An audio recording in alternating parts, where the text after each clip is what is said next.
문재인 대통령이 가장 신경 썼던 것이 호남에서의 득표율이었거든요. 그렇죠. 확고한 지역 기반 자체가 이렇게 자리를 잡고 있어야 하고 그리고 실제로 진보 진영의 상징이라고 할 수 있는 호남에 대해서는 굉장히 신경을 썼고요. 그래서 우리들도 방송을 그런 개념으로 엄청 많이 했는데 호남에서의 득표율이 출구조사라든지 개표 과정에서 나오는 거 보니까 굉장히 감동스러웠었거든요. 더군다나 그 지역에는 현역 의원이 2명인가 밖에 없잖아요. 호남 그렇죠. 통틀어가지고. 그러니까 실질적으로 그 당시에 호남 선거 사령탑은 두 사람이다는 얘기가 있었어요. 김정숙 여사하고 김원걸 위원장. 맞습니까? 아, 그건 좀 이제 좀 과찬이신 것 같고요.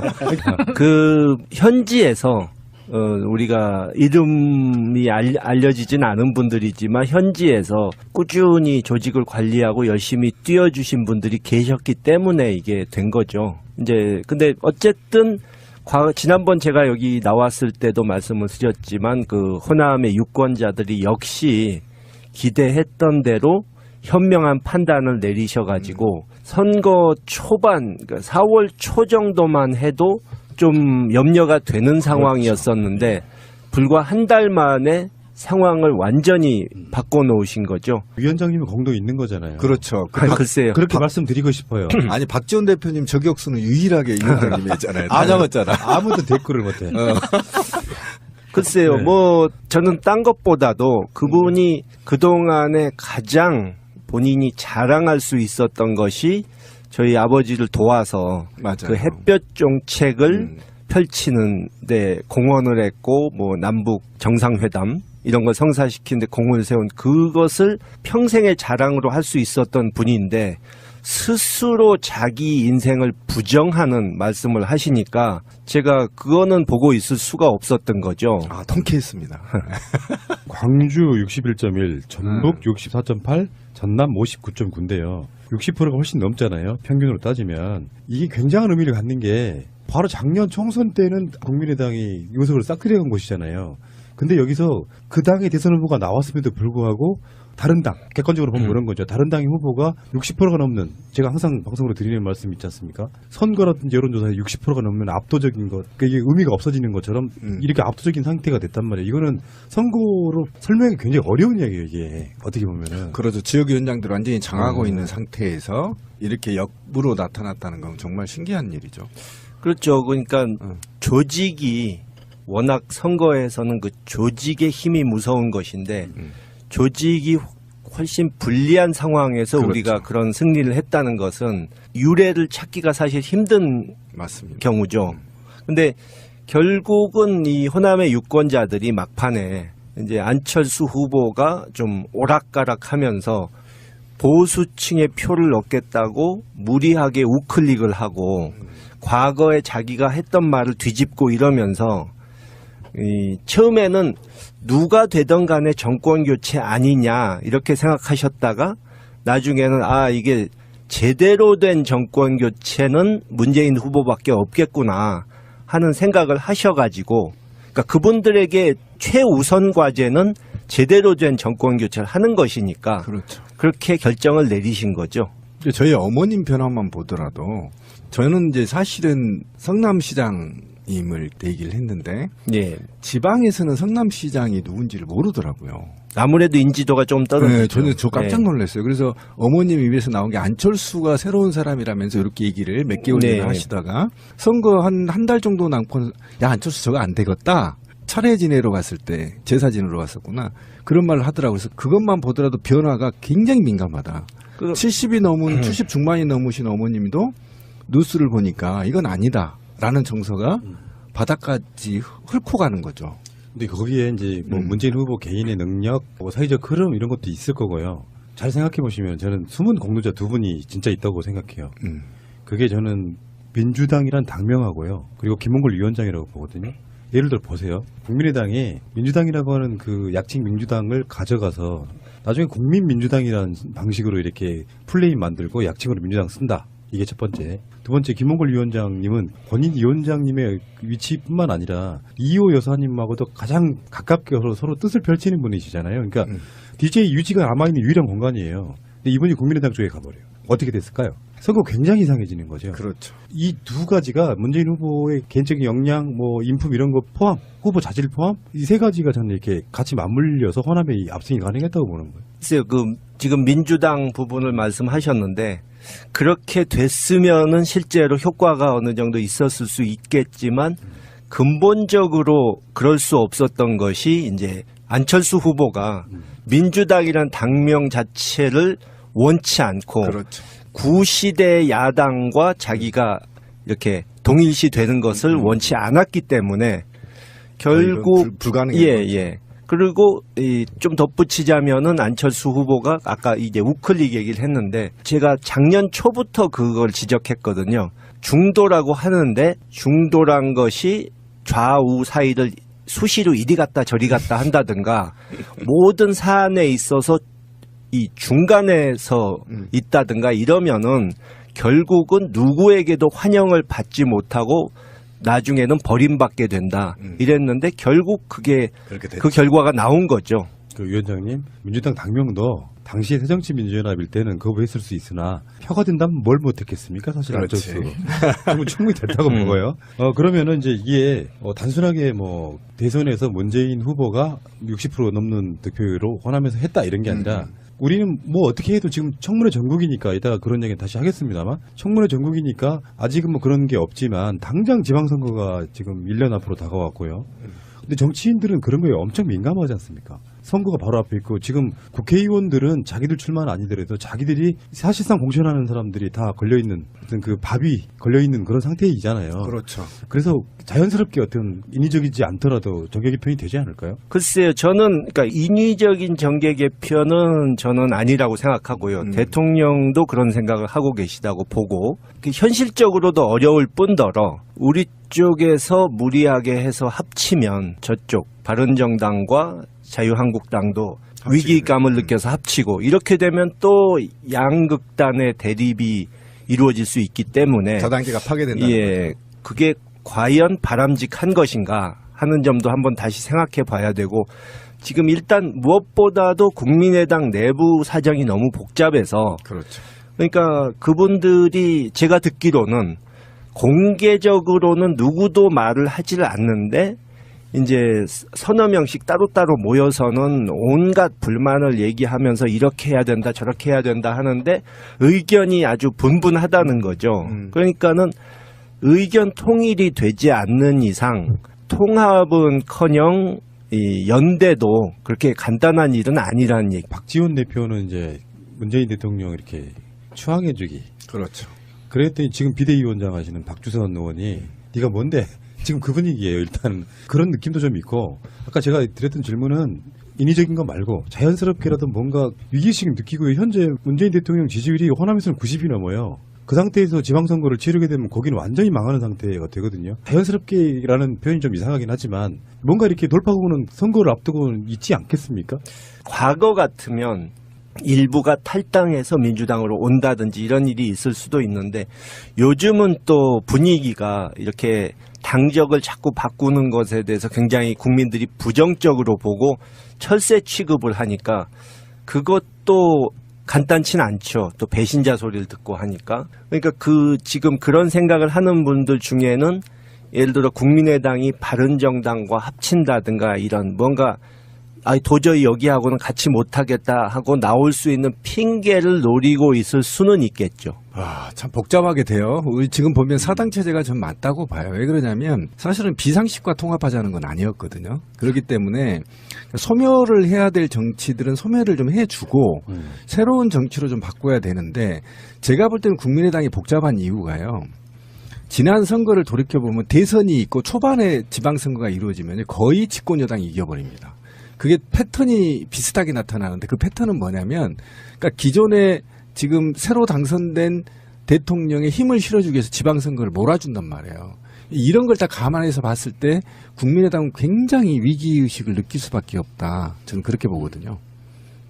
이건 대선 자체가 아까 그 약간 드라마 같은 이야기라고 했던 것 중에 불과 대선 끝나고 10일이 안 된 상태에서 광주 5.18 행사가 있었잖아요. 그렇죠. 근데 그 약속을 대선 며칠 전에 하고 가고 후보가 당선되고 와서 정말 명장면 하나 만들어진 것 중에 하나가 그때 태어났다는 뭐 그분이 아버지 그리면서 연설하고 나서 원장님 대통령이 가서 이렇게 안아주는 장면 같은 거는 너무 상징적이어가지고 그렇죠.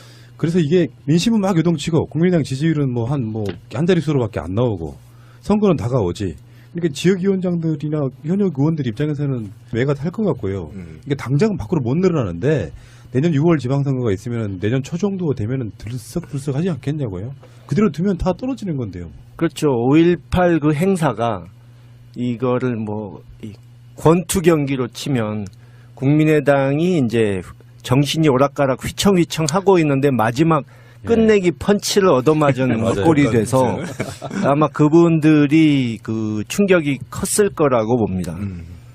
근데 어쨌든 좀 지방선거랑 전체적으로 얘기를 해보면 저는 작년에 강주도청을 가봤는데 유가족 단체에서 집회를 하고 계시더라고. 농성을 정거농성을 하고 계시는데 왜 정거농성을 하고 있냐라고 물어봤더니 저는 정말 강주가 그렇게 바뀐지를 몰랐어요. 제가 얼마나 황당했냐면 도청 건물을 전부 리모델링을 해버렸어요. 보셨죠? 예. 그 총탄 이런 거를 전부 보이지 않게요.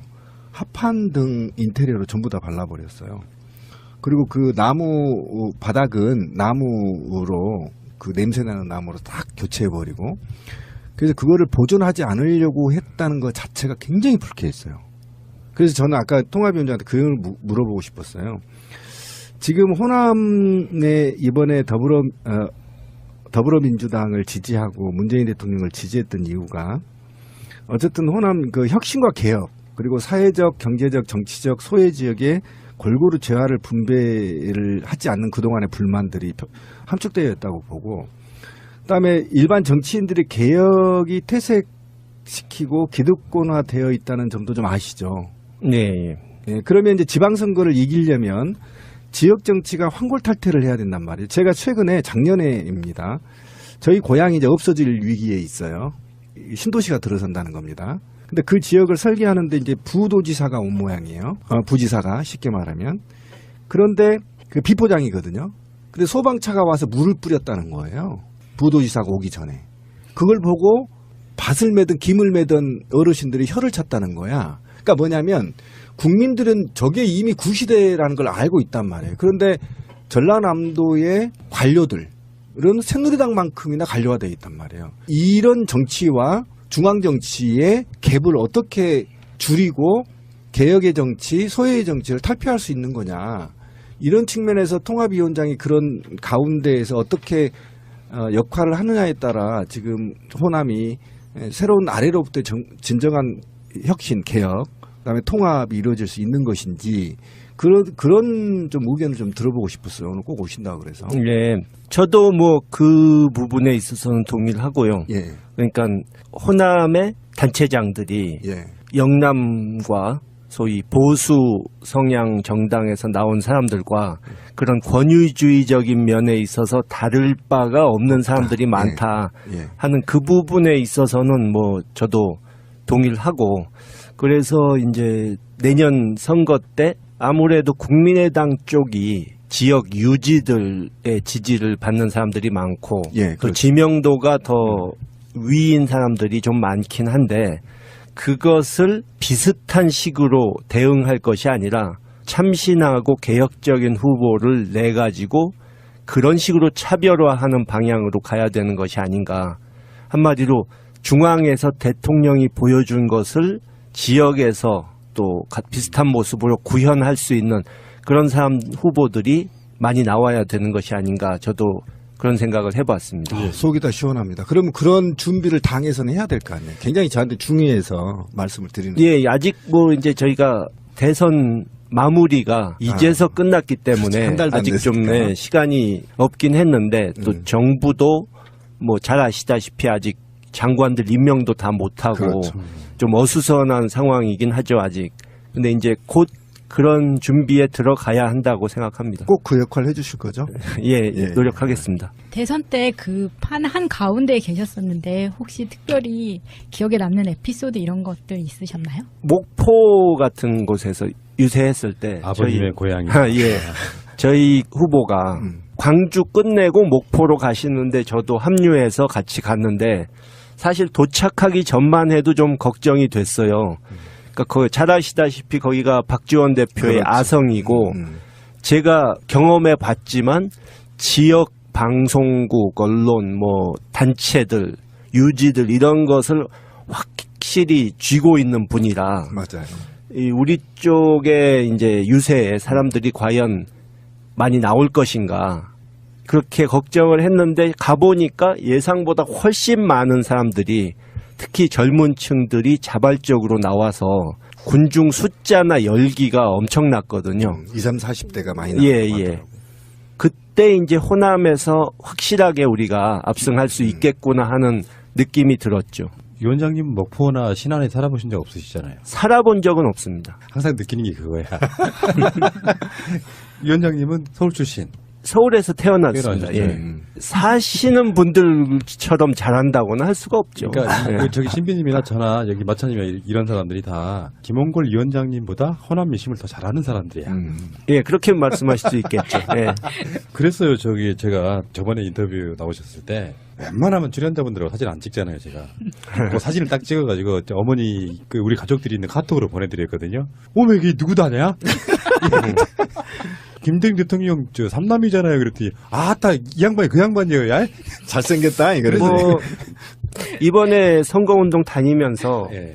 어르신들께서 이렇게 따뜻하게 맞아주셔서 굉장히 고마웠고요. 그러니까요. 이번에 우리가 선거에서 그 지역에서 압승할 수 있었던 것은 단순히 여러 가지 물론 지금 현재 벌어진 상황과도 관련이 있지만 작년 총선 때 저도 그렇고 대통령도 그렇고 그 당시에 호남 상황이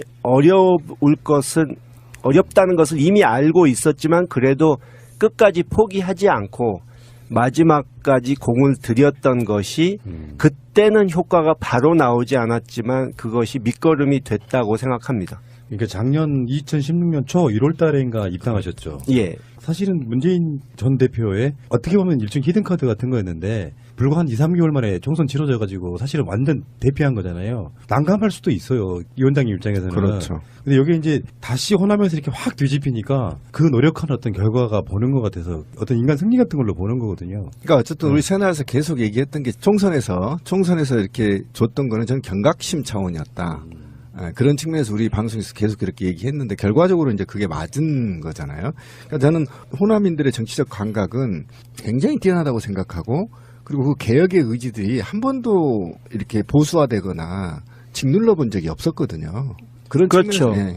그러니까 작년에 국민의당이 득세하니까 그것을 호남의 보수화로 왜곡해서 그렇죠. 얘기하는 사람들이 있었는데 그렇지 않다는 것이 이번에 증명이 된 거죠. 그렇죠. 그 이야기는 진짜 내가 목이 메이는데요. 그러니까요. 호남의 선택은 어쩌면 상수인 더불어민주당 잘하라고 하는 채찍이었다. 네. 그리고 아까 유 원장님 말씀하셨지만 문재인 대통령이 끊임없이 포기하지 않고 찾아갔어요. 네. 그런 측면도 굉장히 높이 봐야 되는 거죠. 우리 영부인께서 포기하지 나오시면은 또 호남에서 이렇게 방어도 넣고 선거운동 하실 것도 좀 들어봐야 되는데 어쨌건 사실상의 호남 공동 선대위원장 자 고생하셨고요. 축하드리고요. 또 마음의 짐을 좀 더신 것 같다는 생각 좀 들고 그러니까요. 저희 어머니가 아까 제가 사진 이야기를 드린 이유가 뒷말이 좀 빠져가지고 말씀 소개를 해드리면 아따 저 양반이 김대중 대통령 아들이어야 그럼 나는 문재인 찍어야지 이런 식이었던 거예요. 논리가. 그분들한테 그런 게 분명히 있다는 말씀을 드릴게요. 문재인 대통령이 가장 신경 썼던 것이 호남에서의 득표율이었거든요. 그렇죠. 확고한 지역 기반 자체가 이렇게 자리를 잡고 있어야 하고 그리고 실제로 진보 진영의 상징이라고 할 수 있는 호남에 대해서는 굉장히 신경을 썼고요. 그래서 우리들도 방송을 그런 개념으로 엄청 많이 했는데 호남에서의 득표율이 출구조사라든지 개표 과정에서 나오는 거 보니까 굉장히 감동스러웠었거든요. 더군다나 그 지역에는 현역 의원이 2명인가 밖에 없잖아요. 호남 그렇죠. 통틀어가지고. 그러니까 실질적으로 그 당시에 호남 선거 사령탑은 두 사람이다는 얘기가 있었어요. 김정숙 여사하고 김홍걸 위원장. 맞습니까? 그건 좀 이제 좀 과찬이신 것 같고요. 그 현지에서 우리가 이름이 알려지진 않은 분들이지만 현지에서 꾸준히 조직을 관리하고 열심히 뛰어주신 분들이 계셨기 때문에 이게 된 거죠. 이제 근데 어쨌든 지난번 제가 여기 나왔을 때도 말씀을 드렸지만 그 호남의 유권자들이 역시 기대했던 대로 현명한 판단을 내리셔가지고 선거 초반, 그러니까 4월 초 정도만 해도 좀 염려가 되는 상황이었었는데 불과 한 달 만에 상황을 완전히 바꿔놓으신 거죠. 위원장님은 공도 있는 거잖아요. 그렇죠. 글쎄요. 그렇게 말씀드리고 싶어요. 아니 박지원 대표님 저격수는 유일하게 위원장님이었잖아요. 다 잡았잖아. 아무도 댓글을 못해. 글쎄요, 네. 뭐, 저는 딴 것보다도 그분이 그동안에 가장 본인이 자랑할 수 있었던 것이 저희 아버지를 도와서 맞아요. 그 햇볕 정책을 펼치는데 공헌을 했고, 뭐, 남북 정상회담 이런 걸 성사시키는데 공을 세운 그것을 평생의 자랑으로 할 수 있었던 분인데 스스로 자기 인생을 부정하는 말씀을 하시니까 제가 그거는 보고 있을 수가 없었던 거죠. 아, 통쾌했습니다. 광주 61.1, 전북 64.8, 전남 59.9인데요. 60%가 훨씬 넘잖아요. 평균으로 따지면. 이게 굉장한 의미를 갖는 게 바로 작년 총선 때는 국민의당이 의석을 싹트려간 곳이잖아요. 근데 여기서 그 당의 대선 후보가 나왔음에도 불구하고 다른 당, 객관적으로 보면 그런 거죠. 다른 당의 후보가 60%가 넘는, 제가 항상 방송으로 드리는 말씀 있지 않습니까? 선거라든지 여론조사에 60%가 넘는 압도적인 것, 그게 의미가 없어지는 것처럼 이렇게 압도적인 상태가 됐단 말이에요. 이거는 선거로 설명이 굉장히 어려운 이야기예요, 이게. 어떻게 보면은. 그렇죠. 지역위원장들 완전히 장악하고 있는 상태에서 이렇게 역부로 나타났다는 건 정말 신기한 일이죠. 그렇죠. 그러니까 조직이 워낙 선거에서는 그 조직의 힘이 무서운 것인데 조직이 훨씬 불리한 상황에서 그렇죠. 우리가 그런 승리를 했다는 것은 유례를 찾기가 사실 힘든 맞습니다. 경우죠.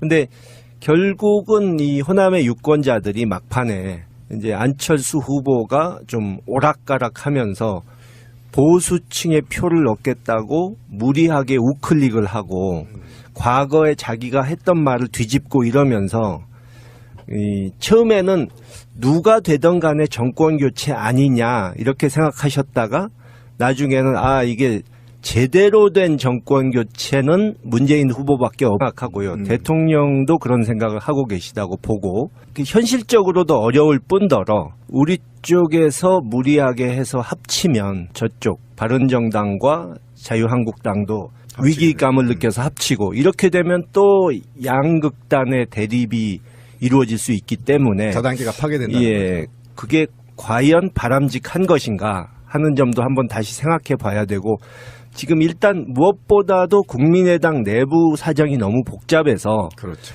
그러니까 그분들이 제가 듣기로는 공개적으로는 누구도 말을 하지를 않는데 이제 서너 명씩 따로따로 모여서는 온갖 불만을 얘기하면서 이렇게 해야 된다 저렇게 해야 된다 하는데 의견이 아주 분분하다는 거죠.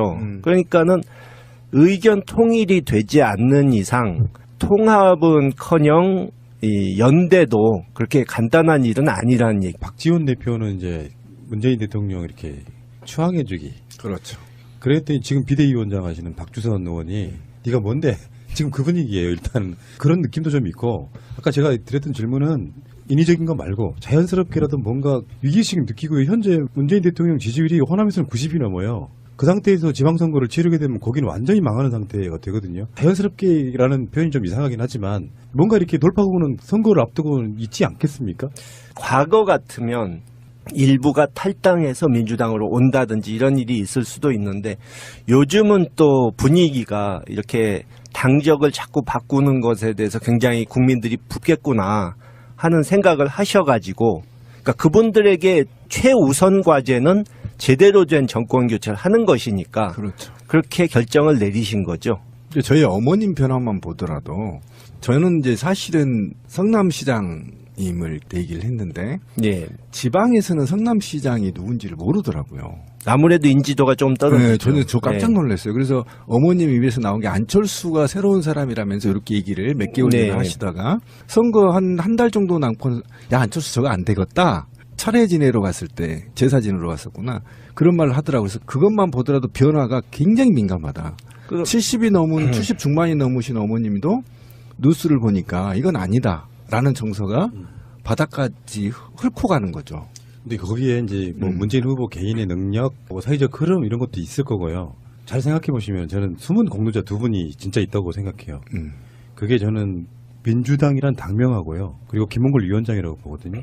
예를 들어 보세요. 국민의당이 민주당이라고 하는 그 약칭 민주당을 가져가서 나중에 국민민주당이라는 방식으로 이렇게 플레임 만들고 약칭으로 민주당 쓴다. 이게 첫 번째. 두 번째, 김홍걸 위원장님은 본인 위원장님의 위치뿐만 아니라 이호 여사님하고도 가장 가깝게 서로 뜻을 펼치는 분이시잖아요. 그러니까 DJ 유지가 남아있는 유일한 공간이에요. 근데 이분이 국민의당 쪽에 가버려요. 어떻게 됐을까요? 선거 굉장히 이상해지는 거죠. 그렇죠. 이 두 가지가 문재인 후보의 개인적인 역량, 뭐 인품 이런 거 포함, 후보 자질 포함 이 세 가지가 저는 이렇게 같이 맞물려서 호남의 압승이 가능했다고 보는 거예요. 글쎄요, 지금 민주당 부분을 말씀하셨는데 그렇게 됐으면은 실제로 효과가 어느 정도 있었을 수 있겠지만 근본적으로 그럴 수 없었던 것이 이제 안철수 후보가 민주당이란 당명 자체를 원치 않고 그렇죠. 구시대 야당과 자기가 이렇게 동일시 되는 것을 원치 않았기 때문에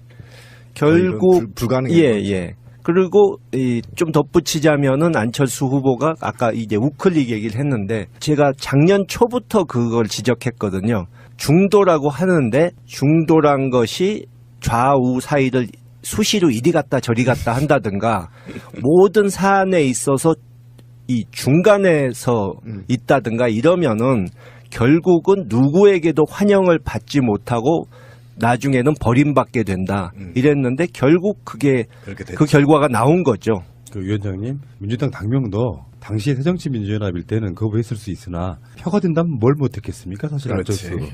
그러면 충분히 됐다고 보고요. 그러면은 이제 이게 단순하게 뭐 대선에서 문재인 후보가 60% 넘는 득표율로 호남에서 했다 이런 게 아니라 우리는 뭐 어떻게 해도 지금 청문회 전국이니까 이따가 그런 얘기는 다시 하겠습니다만 청문회 전국이니까 아직은 뭐 그런 게 없지만 당장 지방선거가 지금 1년 앞으로 다가왔고요. 근데 정치인들은 그런 거에 엄청 민감하지 않습니까? 선거가 바로 앞에 있고 지금 국회의원들은 자기들 출마는 아니더라도 자기들이 사실상 공천하는 사람들이 다 걸려있는 어떤 그 밥이 걸려있는 그런 상태이잖아요. 그렇죠. 그래서 자연스럽게 어떤 인위적이지 않더라도 정계 개편이 되지 않을까요? 글쎄요, 저는 그러니까 인위적인 정계 개편은 저는 아니라고 생각합니다.